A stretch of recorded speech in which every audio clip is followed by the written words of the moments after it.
కూటమి బంధం సడలుతోందా? ముఖ్యంగా ఉమ్మడి తూర్పు గోదావరి జిల్లాలో బీజేపీ జనసేన శ్రేణుల మధ్య విభేదాలు నివురుగప్పిన నిప్పులా రగులుతున్నాయా అంటే పరిస్థితులు గమనిస్తే అవుననే సమాధానమే చెప్పాలి.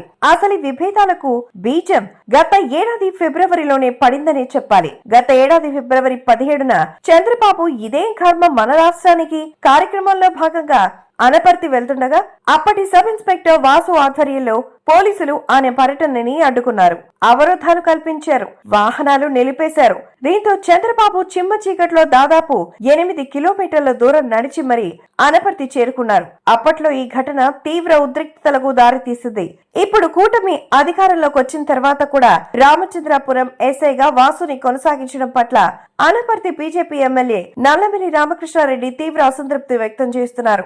వాసుని ఎస్ఐగా కొనసాగించే విషయంలో మంత్రి వాసంశెట్టి సుభాష్ మధ్య విభేదాలు భగ్గుమంటున్నాయి. ఇక్కడ ప్రత్యేకంగా చెప్పుకోవాల్సిన విషయం ఏంటంటే అప్పట్లో నల్లమిల్లి రామకృష్ణారెడ్డి అనపర్తి తెలుగుదేశం ఇన్ఛార్జ్ గా ఉన్నారు. ప్రస్తుతం మంత్రి రామచంద్రాపురం నియోజకవర్గ తెలుగుదేశం ఎమ్మెల్యే వాసంశెట్టి సుభాష్ వైసీపీలో ఉన్నారు. ఎన్నికల సమయంలో పొత్తుల్లో భాగంగా అనపర్తి నియోజకవర్గం బీజేపీకి కేటాయించడంతో చంద్రబాబు సూచన మేరకు నల్లమల రామకృష్ణారెడ్డి బీజేపీలో చేరి ఆ పార్టీ తరపున పోటీ చేసి విజయం సాధించారు. వాసంశెట్టి సుభాష్ వైసీపీని వీడి తెలుగుదేశంలో చేరి రామచంద్రాపురం నుంచి పోటీ చేసి విజయం సాధించి మంత్రి అయ్యారు.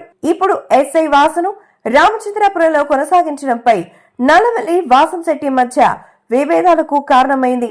రామచంద్రాపురం ఎస్ఐగా నాడు చంద్రబాబుని అడ్డుకున్న వాసుని కొనసాగించడంపై తన అసంతృప్తి వ్యక్తం చేస్తూ మంత్రి వాసంశెట్టి సుభాష్ కు ఫోన్ ద్వారా తెలియజేసిన ఫలితం లేకపోవడంతో నల్లమిల్లి విషయాన్ని చంద్రబాబు వద్దకు తీసుకెళ్లడానికి సిద్ధమవుతున్నారు. విషయం ఏంటంటే ఈ విషయంలో తెలుగుదేశం క్యాడర్ మొత్తం నల్లమిల్లికి మద్దతుగా నిలుస్తున్నారు. మొత్తం మీద ఒక ఎస్ఐ విషయంలో తెలుగుదేశం మంత్రి బీజేపీ ఎమ్మెల్యే మధ్య పచ్చగడ్డి వేస్తే భగ్గుమనే పరిస్థితి ఉంది. ఇటువంటి వాతావరణం తూర్పు గోదావరి జిల్లాలోనే కాకుండా రాష్ట్ర వ్యాప్తంగా పలు చోట్ల ఉందని అంటున్నారు.